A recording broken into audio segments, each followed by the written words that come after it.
The Deputy President, Dr. William Samoei Arap Ruto, through his close ally, Mohammed Jicho Pevu, has officially initiated the process of impeaching Fred Okengo Matiang'i. Will they succeed? That's the question which most Kenyans are currently asking. Yesterday, Mohammed Jicho Pevu updated the nation about the progress so far by sharing a list. So this is what he's saying. Fred Matiang'i, your time is up. Signatures ready. We are going to impeach you for killing Kenyans. And in this attached document, 92 members of parliament have already appended their signatures to the document. The question is, why would the Deputy President, through his allies, want to impeach Fred Okengo Matiang'i? I know most of you guys are asking, why am I tagging the name of the Deputy President? The truth of the matter is that in politics, nothing happens out of mere coincidence. Jicho Pevu is acting on behalf and for the Deputy President, William Ruto, because of these 4 reasons. Number one, if you look at this document, majority or almost all of them who have signed it are members of Team Tanga Tanga. There is no way Mohammed Jicho Pevu can get the signatures of 92 members of parliament allied to William Ruto if William Ruto is not for this particular impeachment. If he was against it, Jicho Pevu would not have gone ahead. And there is number 88, which is Oscar Sudi. No, that's the Deputy President, William Samoei Ruto. If Ruto was against this thing, Oscar Sudi's name would not have been here. So that's the first signal that the DP is behind it. Number 2, Fred Matiang'i took the role which had been performed previously by the Deputy President, Dr. William Samoei Ruto. And because of that, there are still bitterness, there are still scores to be settled. So this is the opportunity for the DP to settle those scores. Number 3, Fred Matiang'i is one of the key allies or members of President Uhuru Kenyatta's deep state or kitchen cabinet. And therefore targeting Matiang'i is good for the DP because it's going to help the DP deal with the president.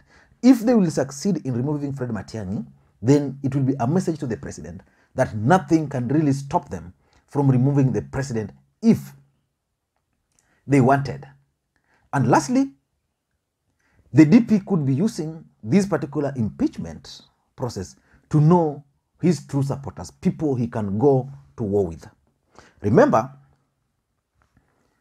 when Susan Kihika, when Kipchumba Murkomen, when Ben Weshiali, when Eden Duale were removed, they were removed so easily without any resistance.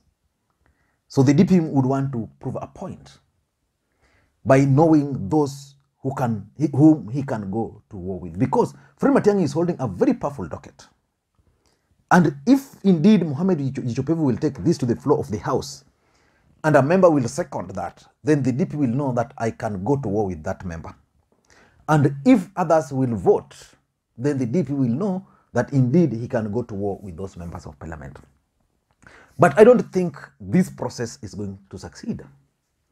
The Deputy President, in my view, if he's behind this, is wasting his time. And Jicho Pevu should not waste his time. He should focus on serving the people of Nyali because the impeachment motion against Fred Matiang'i cannot succeed for these 5 reasons. Number 1, local politics. Politics in Kenya is trouble. Let's agree to that first. Fred Matiang'i is a Kisii. In government today, Fred Matiang'i is the senior most government official from Kisii County. So if you remove Fred Matiang'i, which guarantee are you going to give the people of the Kisii region that you are going to appoint another Kisii to the same docket? How are you going to convince them? It can't happen. So it means the people of Kisii are going to put pressure on the DP not to support the motion. Or if the DP will go ahead, then people like Osoro and other members of parliament from the Kisii region who are supporting the DP are going to side with Fred Matiang'i. And that's the reality.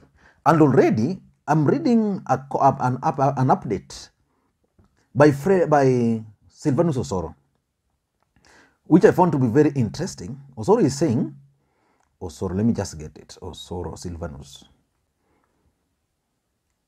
Osoro is saying, I may not agree with my brother, Dr. Matiang'i, on several lines of thought, which is normal, but above everything else, he is my brother and I'm his home MP. Already, if Osoro can oppose this motion from Kisii, it's not going to go anywhere. And he's saying, I have gone through the impeachment grounds fronted by Honorable Moha this morning, and I must say I am disappointed. Why would one want to impeach the CS over his dispute with his governor over someone? That's what Osoro saying. If that is the only reason Moha has, then the motion falls flat even before admission in the House. On all other operations by the CS, he works under instructions, and any sane grown-up should actually commend his loyalty to his boss, His Excellency the President. Some way I don't like any person undermining me over my loyalty to Dr. William Ruto. I equally commend those that stand on their ground for what they believe in, be it Raila or even Jimmy Wanjigi or Wetangula. Kila mtu aruhusiwe afanye loyalty kivyake. But back to Matiang'i, he's a civil servant for crying out loud. The president saw it fit to have him in that position, in that post, and unless I see serious violation of the constitution on his part, I will not support any imaginary impeachment by some of my colleagues. Watu warudi ground, wafanye kazi yao. So basically, if that's Osoro can talk like that, it means this motion cannot succeed. Our country and its politics is tribal. The DP would want the Kisii to support him. Impeaching Matiang'i might actually set up the DP against the Kisii. And that's why people like Osoro are running away from that particular impeachment. So that's number one. Number two is the handshake. The handshake between President Uhuru Kenyatta and Raila Odinga cannot allow that impeachment to succeed. It's a waste of time. Moha should find something better to do. They don't have the numbers. Raila Odinga has his ODM brigades, and none of them has appended his signatures here. He has his own ODM brigades. President Uhuru Kenyatta has his Jubilee. Now, there are those who are neither here nor there. They will support Fred Matiang'i. So, handshake between the president and Raila Odinga has made it very difficult for Tanga to have numbers. They can only have numbers when they want to parade, maybe before parliament or when they want some tokens. But in real voting, they don't have those numbers. Remember when Omanga was talking, bring it on, baby, bring it on. When it was brought to them, the numbers were nowhere. So because of the handshake, I can assure you, Matiang'i cannot be removed. The only person who can remove Matiang'i is President Uhuru Kenyatta by firing him. That one he can even do tomorrow.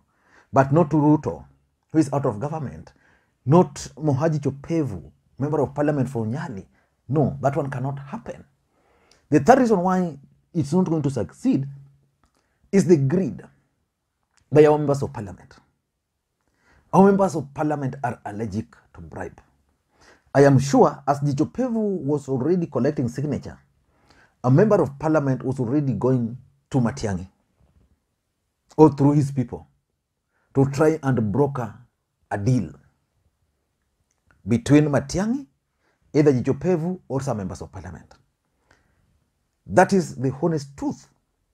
And it's a known fact that members of parliament take bribes, even in toilets.